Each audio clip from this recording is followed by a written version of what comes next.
Welcome to the Talking Transformation podcast. I'm your podcast host, Peter Ahmad, recording from Cape Town, South Africa, since June 2019. The Talking Transformation podcast provides an open and accessible platform for built environment professionals and interest groups to share their reflections and aspirations relating to the transformation of places and spaces in South Africa.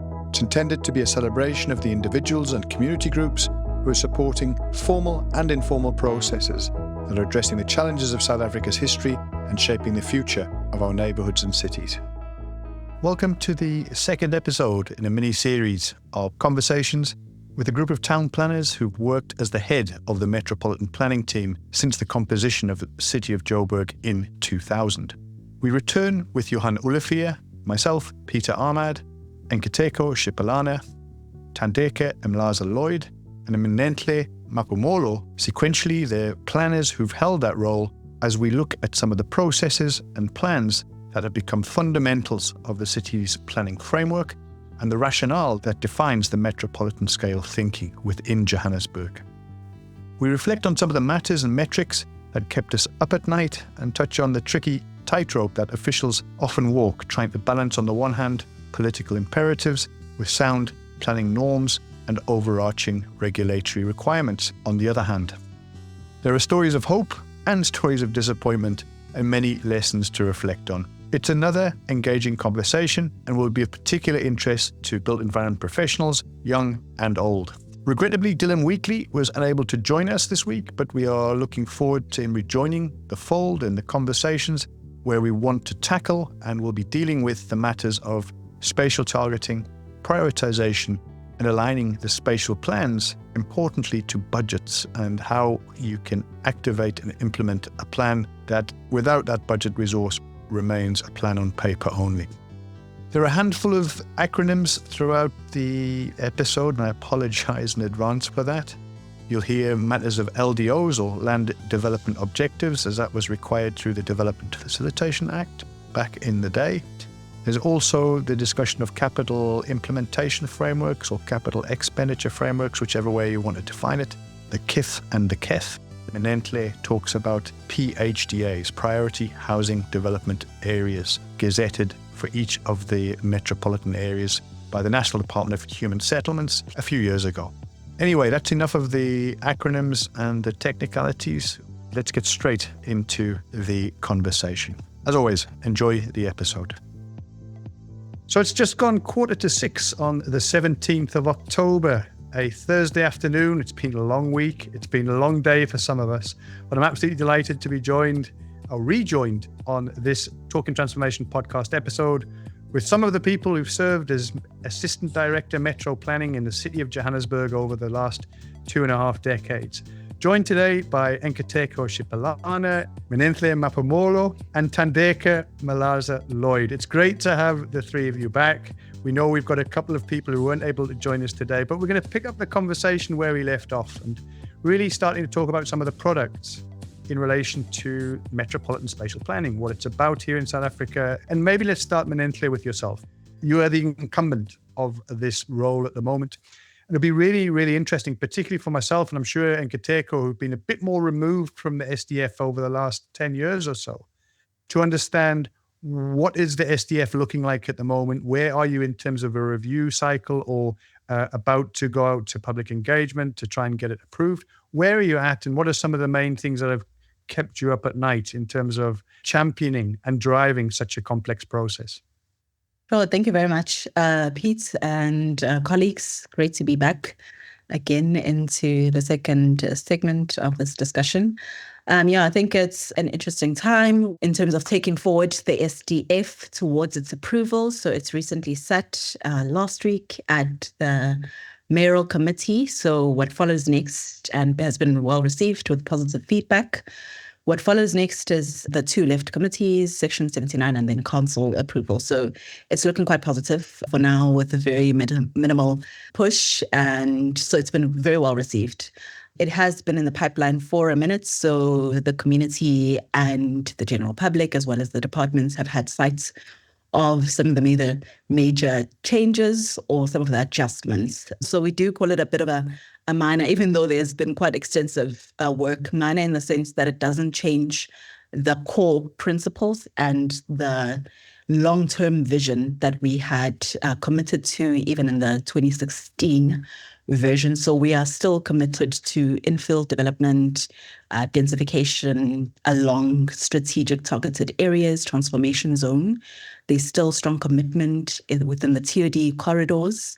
There has been a strong link with the nodal review policy. So we've taken account of the additional policies and tools that have been supported by Council in supporting the implementation of the SDF and the vision, which include the nodal review, which was supported in 2020, and the inclusionary housing policy, supported by Council in 2019.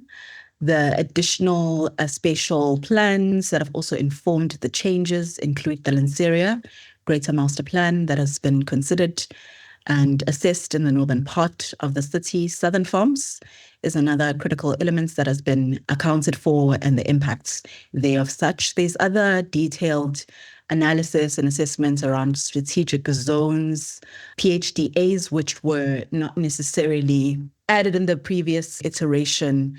The development trends is the big part that we have really enhanced and put forward in the analysis as to how we are doing in an overall sense. So I think that's the part that really kind of excites me to share and see how the various nodes and the various development zones are performing. Perhaps we'll carry out that discussion a bit more. The social amenities, rather, the facilities is also a new add-ons into the assessment in terms of seeing where the catchment and the gaps are. So there's quite a lot to unpack. Perhaps I'll further outline that a bit more in the discussion.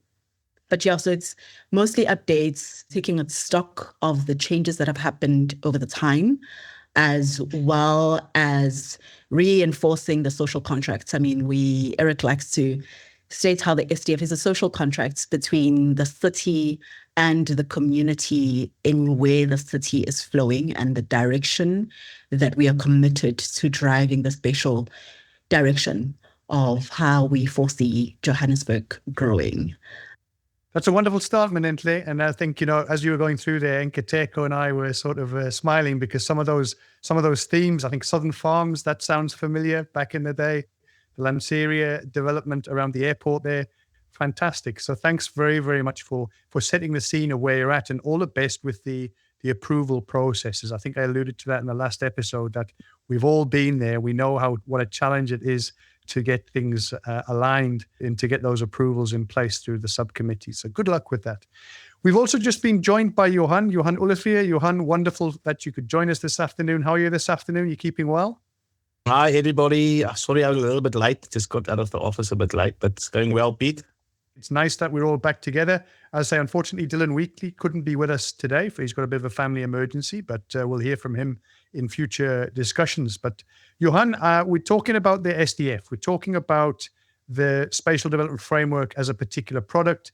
And we've heard just now from Minenhle around her experiences as the incumbent, somebody who's driving the process towards conclusion. I just want to take us back to the time you came into the Civic Centre in Braamfontein, early 2000s, I think it was, when the city of Joburg was constituted.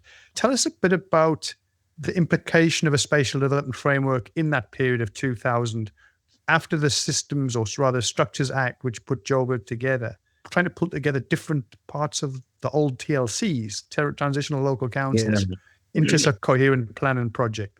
Pete, I think, as I said last time, it was quite exciting and daunting also, because there was a lot of new legislation, as you said now, the Municipal Financial Management Act, the Systems Act. I don't know if guys can still remember the DFA, and a lot of new policy, and we just got rid of the LDOs. It was then IDPs, and the MSDF, of course, at that stage in the Systems Act was quite a strong link back to the spatial development. But it was difficult with all the new policy around compactness and the transport policies, densities. You were not there when we started there. We had really, really difficult and serious discussions with the land use guys that came sort of out of the the previous dispensation around compactness, not allowing offices everywhere along any street with a few cars on.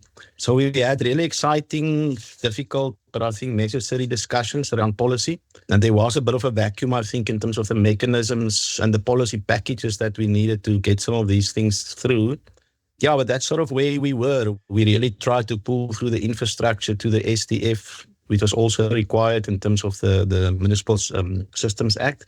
And then there was the Townships Board at that stage. I don't know if you guys can still remember, there was the Townships Board and those old town planning schemes. After Joburg, I sat on the Townships Board for 8 years as a chairperson of hearings, trying to sort of protect the policies in an objective manner. For me, the takeout was, yes, there was really new policies. We had really hard discussions at detailed site level. Difficult to get all the boundaries of the different municipalities into one coherent plan. And I think there was a bit of a gap with the policy packages that we really need to drive through the thing, right, from transport to density to infrastructure. It's a little bit better at the moment, but exciting times, really exciting times, yeah. There's a couple of things I take from that, Johan. The one thing that it's more than just the plan, the idea of how do you back that plan up with mechanisms or tools to give effect to policy statements and the like. The fact that it's not just the external, and I'm sure we're going to talk about public participation and engagement, and how that can be quite a challenge when you're dealing with complex urban issues, but trying to distill it to the environment. And so that idea of also, but trying to win over internal colleagues being a really important part of the conversation. And sometimes those conversations can get really heated. And again, everyone's opinion as professionals is important, but how do you then champion some of those things? That's going to be interesting to think that through. And I'd also like to pick up on some of the things on the DFA, the Development Facilitation Act. I think Nkateko, you might want to come in on that. But just before we get there, Thandeka, maybe just a thought from your side. We've had the transition from DFA into the SPLUMA world, the Spatial Planning and Land Use Management Act. That's come into effect 2013. I think 2015 it became promulgated and we were following that legislation. Why is the MSDF important within this sort of post-SPLUMA world? And do you think its orientation has changed since then? Do you think it's been enhanced by the SPLUMA, or is it basically the same thing with just a slightly different platform on which we put it on from a regulatory point of view? Just your thoughts generally on where we're at over this last decade since it's basically been shaping. So I think SPLUMA came in, as you say, in 2015. And I think for me, it was one of those times where, as a local authority planner, I felt that I had a bit of teeth, a bit of power within my jurisdiction. I think that's very important, noting that the three spheres of government, essentially, they sit one on top of the other, but essentially they all work on the ground, and that's where we are. SPLUMA coming in was quite great for me. I think we did have a bit of a shaky period, obviously teething period where you get to understand and internalize what a particular new law means for you and how do you then move within that space. With that said and acknowledged, but I do think that when SPLUMA came in, it was quite good in my perspective. With SPLUMA coming in, I think then SDFs and MSDFs became super important. I think it just crystallized even more the importance of having planning of that nature, and particularly planning that comes from the people that are closest to the communities, which is ourselves. Obviously, we will plan our local space, giving cognizance to your national order plans, provincial and so forth. But the mere fact that the plan that has the final say becomes the SDF or the MSDF, it became very important. I think also looking at how the SDF itself has then advanced, looking at when SPLUMA came in and now, I think for me, SPLUMA allowed us to shift from very prescriptive type of planning. I think before we had SPLUMA, it was black and white, and there was no really gray area. I think with SPLUMA coming in, it essentially gave us the ability to be a bit more flexible and dance around in that gray area where I feel if you look at development and the nature of how development can be non-static, can be organic, it doesn't necessarily follow a set way of moving forth.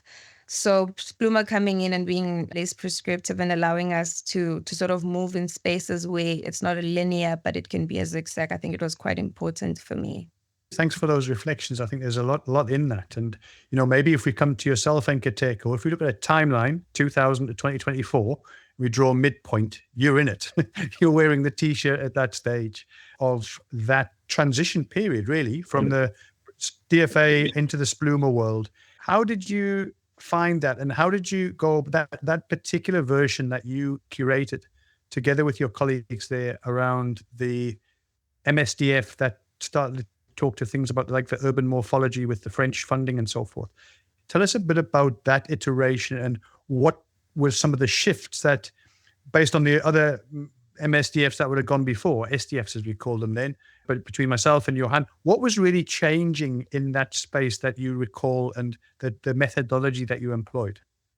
Around the DFA times, with the townships boards, etc., there was this sort of just feeling of resignation because you've got the SDF that provides guidance. We do all of this work that really sort of drills down into not just understanding space in whichever, iteration we understand space, but sort of translate that into land use decisions that just get overturned, by people who at the time we felt were not as involved in local area planning.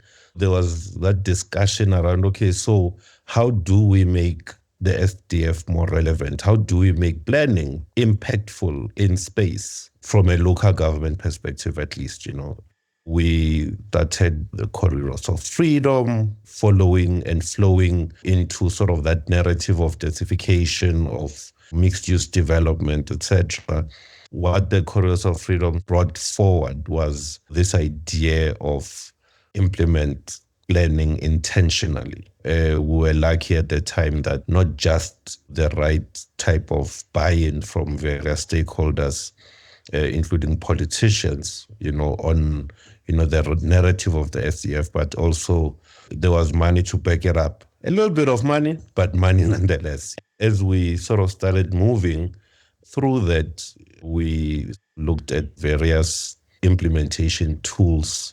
I think you recall people were sort of working on a tax increment financing tool for Dunkeld, where we're trying to secure future revenue for the city to fund current SDF priorities that may not be a priority for the city. And I think that discussion, and with Spluma coming in and cementing spatial planning and land use management, firmly within local government, the Urban Morphology Institute, we started thinking the policies that we have are great, mixed use density, etc. But what does it really mean? What data do we have, if that data is available, that confirms that we actually need mixed use? We need to densify, and in densifying, how much do we densify? So the Urban Morphology Institute with the World Bank, that version of the SDF came in and said, okay, so what data is there? How do we analyze it? What's the spatial distribution of this data? And what is it telling us? And that's where, we came up with the level of mixed use in an area, establishing that actually when you look at the different mixed uses and an entropy level of 0, meaning, a monotonous land use or monotonous land uses of 0.9 or 1, you've got the ultimate mixed use, and trying to sort of establish, okay, so what's the entropy levels of different spaces in Joburg as the land use diversity that we're talking about, so that from there we can actually establish which areas do we need to transform.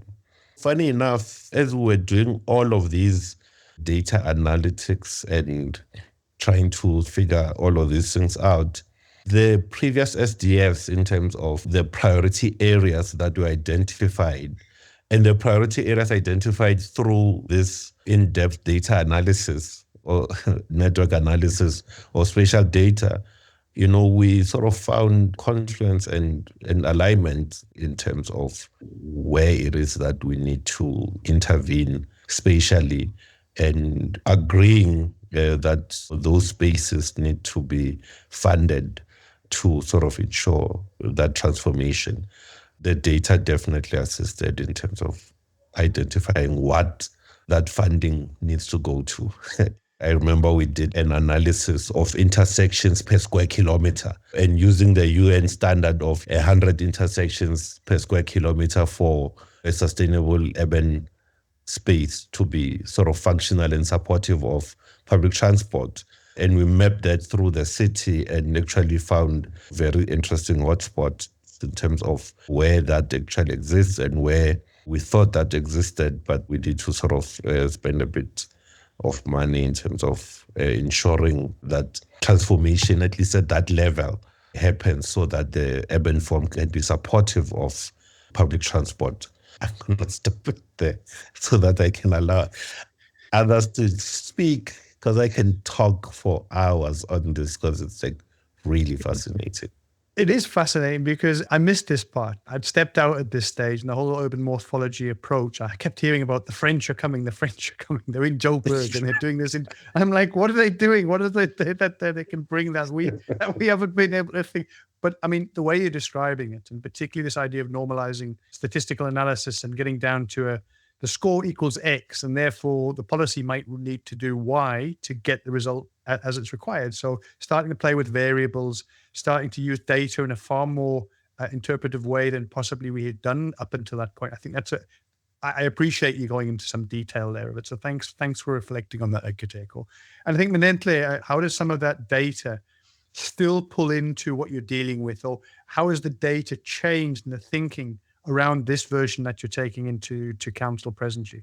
Sure, no, definitely. I think that Nkateko has provided a great lead towards the importance of it. I think, firstly, data interests me, especially spatial data, for better understanding of our concepts and our prioritizations as to how we can truly, with immense confidence, know that we are moving towards the right direction. I think it helps in building that confidence and the collective understanding with the public that don't necessarily always see and understand the spatial lingo the way we do. And it's such an important way to assess such and to reflect on how we're performing. I think data is very critical. I think first and foremost, the iteration of the SDF now definitely pulls and provides a lot of data. So like, for instance, the development reports with the strong supports of, as you know, the Metro Planning is always such a small team, but I do work with Aviwe Mandianda and Unati Kabela, who have recently joined the team in Jan this year, but have had such immense contribution in the updates and building that data analysis at a high level for the cities. So you'll find in the latest iteration, there's links to better understanding of interactive sites. We've done so even with inclusionary housing to reflect on how far we are performing, which is quite impressive as it sits right now, even on understanding those numbers in contrast to the priority zones that we've ironed out, the TOD corridors, which neighborhoods are performing the most, or where there is that take up of the inclusionary housing policy towards its time for reveal as well, to see how it's performing and where is the appetite and how best we can support it in other areas. For instance, right now we know for sure at the close of the last financial year, in July, we're sitting at 12.8 thousand units that have been supported since 2019, which is quite impressive to see those numbers in such a short space of time. I mean, it was approved in 2019. We've had COVID that has also affected the take-up and the development trends. So data becomes so critical. And the nodal review policy, which Thandeka was definitely part in leading towards that approval, was literally just premised on data and really dividing the city. Just for some background, it divided the city into small hexagons and graded each of those hexagons based on their level of connectivity and their strength in connectivity to social amenities, to public transport, to economic activities, as well as the grid. So it really considered the amount of intersections, as Nkateko puts it, and graded each of these hexagons of a radius of 400 meters, which gives us a better picture as to how each part of the city at a very localized scale, even though it's a citywide scale, is performing and doing, and where the gaps are and where we are lagging the most and where we need to support the type of transformation that we'd like to see within those nodes.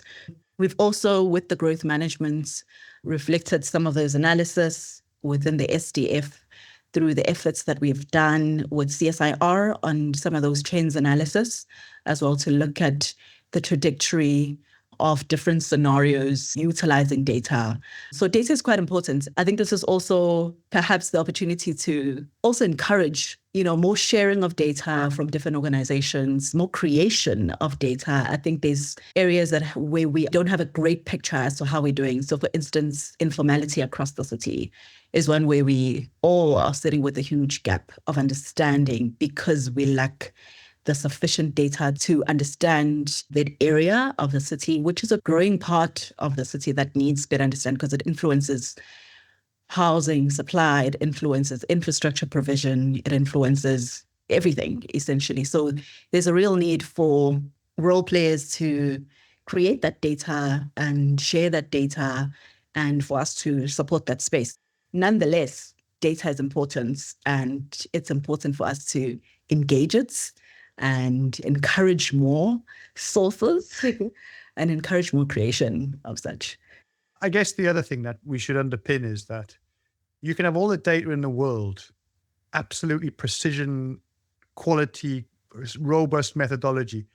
If you don't know what question you're trying to answer, you might as well not bother. What's the question you're trying to answer, and what's the data that is available to try and answer that particular challenge? And that's why I particularly like Nkateko's explanation of how the urban morphology analysis started to look at connectivity and those type of elements. And perhaps another thing that's been mentioned a number of times, and again, I'm almost ignorant about it because I'd stepped out by then, but Thandeka, do you want to tell us a bit about this nodal review?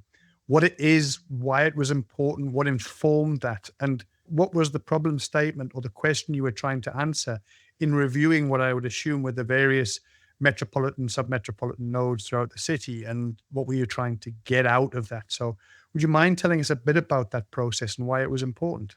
So I think the nodal review gives an opportunity to sort of break the city down and look at different parts of the city, how they essentially operate within themselves, but how they then contribute to the overall, a bigger sort of perspective of the city when you do put them together. One of the funniest things for me in considering the nodal review was just the response of people to the nodal review. It was quite genius to sort of run the nodal review together with the inclusionary housing. Because if you consider the nodal review and essentially what the nodal review attempts to do for Joburg, it's actually quite huge. It essentially is one of those policies that is very progressive in terms of changing areas of Joburg that essentially remained low density for the longest of time, had kept a sort of character for the longest of time. And the nodal review just came and then said, if you are in Joburg and you believe in the transformation agenda as a whole, this is what we're going to do. This is what it means. This is what transformation means on the ground. And I think for me, the nodal review is quite great in that aspect. Not really going to get into the technicalities of it because I think it's going to take us some time. But I think if ever there is a policy or if you consider any municipality within the country, I think the nodal review is a great start for any municipality to sort of start it and consider it because it's quite controversial. As I was saying, that it was quite genius, essentially coming in, having Dylan sort of be in that space to have the two policies essentially be approved at the same time. Because I think the inclusionary housing gave us a bit of a shield to just hide behind as we essentially were very deliberate about changing the spatial landscape of the city of Joburg. Minenhle spoke to the analysis that came in with the nodal review, where it speaks to that hexagon analysis of essentially how does the city look like. And just listening also to Nkateko speak about the importance of data, again, within that space, essentially building from what the work that Nkateko had essentially done and the planners obviously before him to say, how do we further dissect the data? How do we further use these principles of looking at the data of the connectivity of social amenities, etc.? I mean, Minenhle spoke to them. How do we continue to sort of tease them and put them together to create then policy to say, this is what we're doing for Joburg? It was great to be part of that process. I think one of the things that I found very interesting under the aspect of data was how people can be protective of their data. They can be protective of how you use their data, protective of how you interpret their data. I think everyone sort of puts together their data with a certain agenda. And then once someone else wants to then use that particular data to influence another agenda, I think that's when the sparks start flying.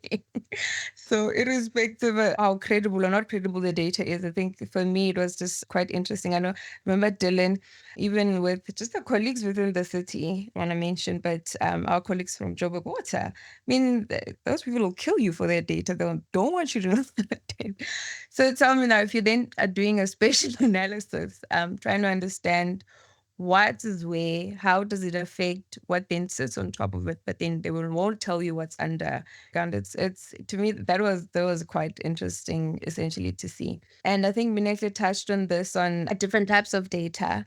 I think again looking at the nodal review, the need to essentially move in a space where we only want to use formal data that is considered, this is clean, we know where this comes from, we can trace it.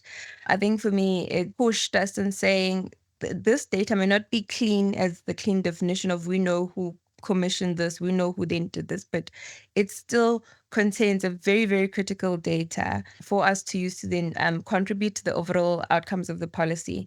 Minenhle speaks about informality. I mean, if you look at credible data or live data that is within that informality space, it's actually this data that has been considered not clean. Again, for me, looking at building the nodal review was then is to look at different types of data. And then lastly, I think, Pete, you just spoke about this when you speak about shaping data, because I mean, this data has been shaped through different sort of cycles. I mean, at your time, Nkateko's time, Dylan's time, my time, Minenhle's time, we continuously shape and reshape this data to essentially still say the same thing. So I think it's very important to also see how you interpret the data to then continue to draw this picture so that it doesn't then become redundant and people say, no, but that's old. But it can be old, but it's still quite relevant. And to tweak it in a way that the people that then make the decisions at the end of the day actually understand your data, because it doesn't help how incredible your data is. If the decision makers can't make sense of your data, then it's essentially useless. I'm having a good chuckle there, particularly about the Johannesburg water, the data. I'll leave it at that. It certainly brings back some memories. I also think that what you're touching on, particularly around the informality and anthropological approach to some of this, as opposed to the very scientific data, the understanding of human activity. I know, Johan, you do a lot of work on that with Ranyaka and trying to break down patterns of behavior as much as, yes, we can get it, you can get quants out of it, you can get spatial analysis, but also it's about understanding some of these basics. And perhaps you'd like to pick up on that, Johan, in terms of alternative approaches to understand things like informal economy, informal approaches, but other less tangible statistical sets or data that's helping you in not just your back in the day in Josie, but now in terms of the communities that you're working with in Ranyaka. Yeah, Pete, I think it's critical, and maybe it's just because we come from an environment like the city of Joburg where we understood the power of data at different levels. Where we are at the moment is nearly live data, Pete, because we last night had a safety plan meeting and we were starting to look at the incidents for crime, different crimes at the moment. Can we get it in per week? So our time frame between the picture of how the data looks and what it says in terms of where you actually got it, it's getting shorter and shorter at the more community level.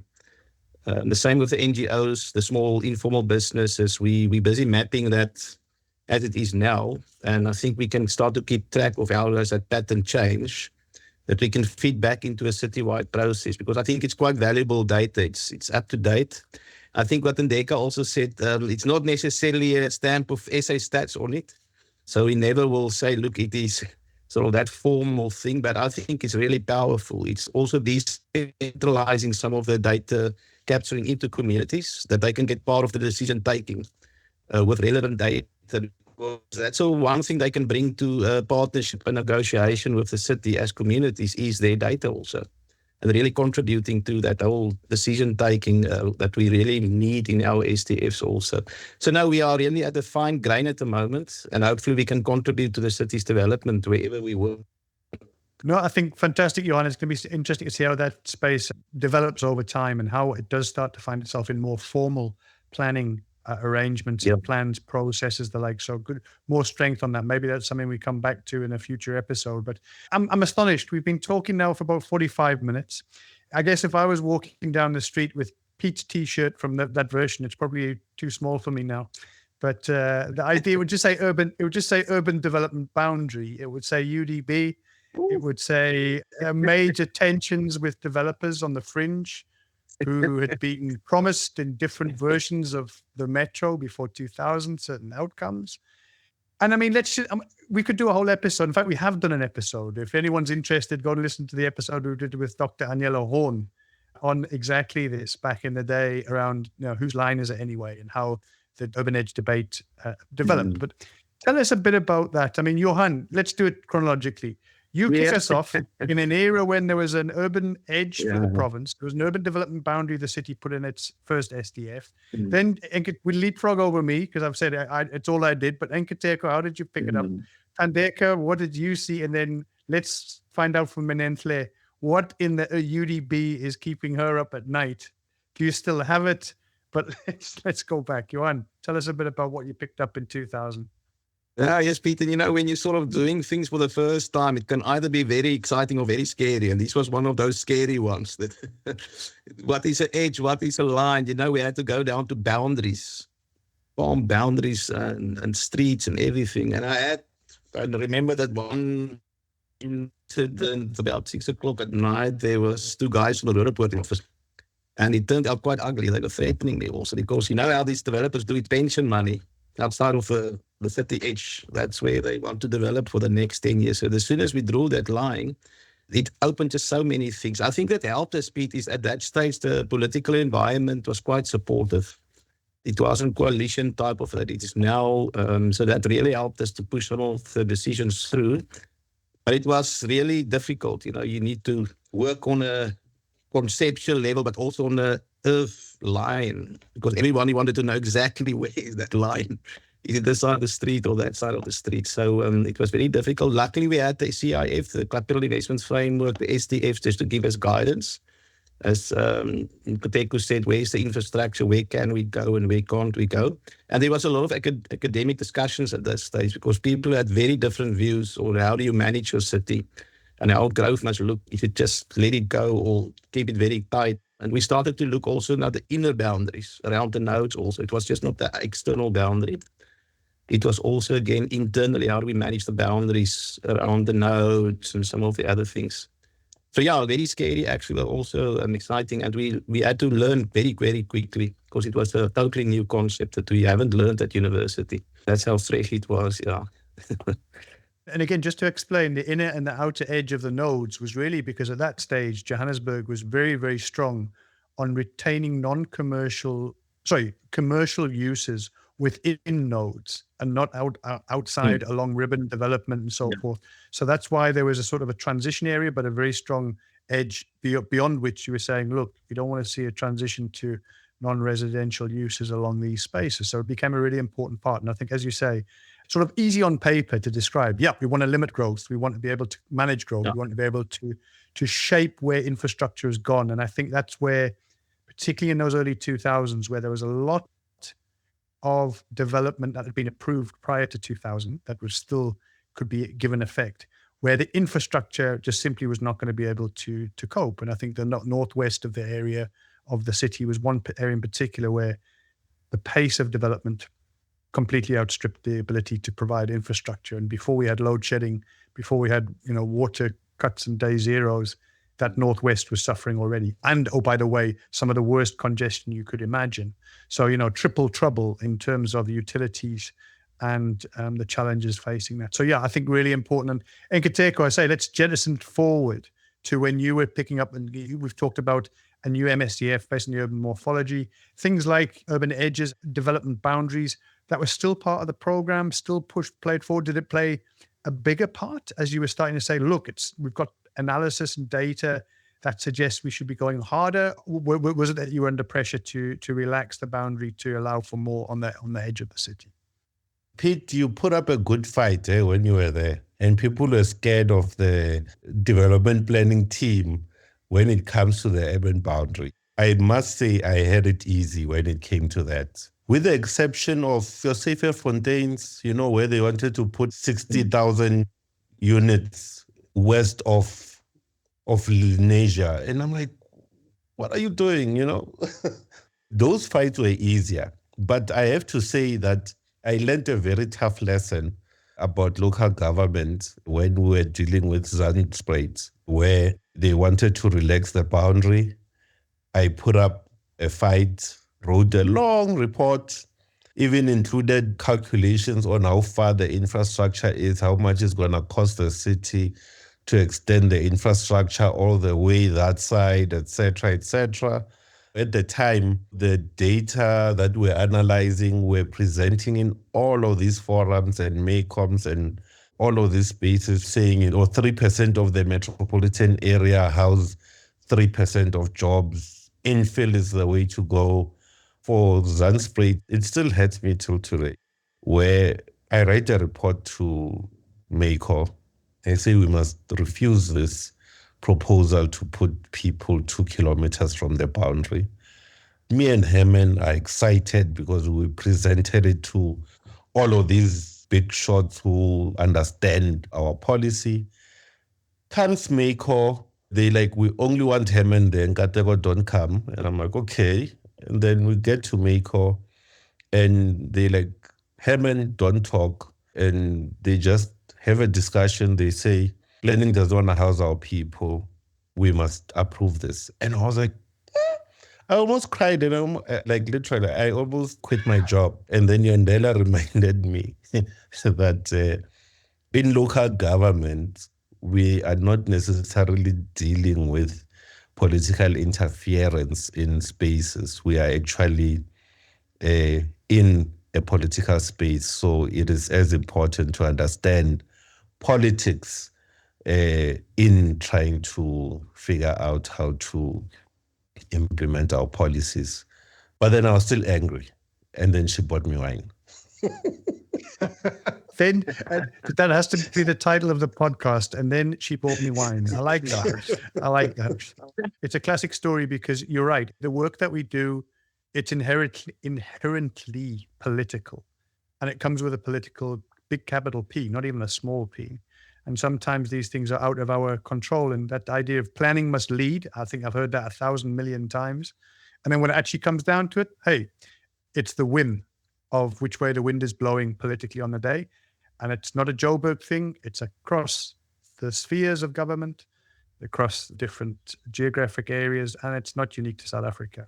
But I think the point that you're making, and we maybe another theme we can pick up at the next one of our next episodes is around tactics, right? There is tactics that we use. I think there was a Thandeka was talking about the genius behind going with a dual approach. That's tactics, right? That's about not being duplicitous or trying to hide the messaging, but it's going with a strong argument that's linked to, for example, inclusionary housing, to these nodal areas, which were, I assume, were the focal points for the inclusionary housing to be included. So I think it's about using the tactics that are available, but also recognizing that there is a line, literally a line in the sand, and sometimes we can't go beyond that. And maybe it's appropriate that Nkateko didn't get to speak. Maybe it's appropriate that Herman didn't get to speak, because ultimately the decision, that's not Herman's nor Nkateko's. That's a political decision, and they must live with that. If it goes wrong, it goes wrong on their head, and that's what I've always thought is our job is to make the recommendations. It's not to be the decision maker, and sometimes it means sucking it up and ending with wine, as you say, Nkateko. So that's a lovely story.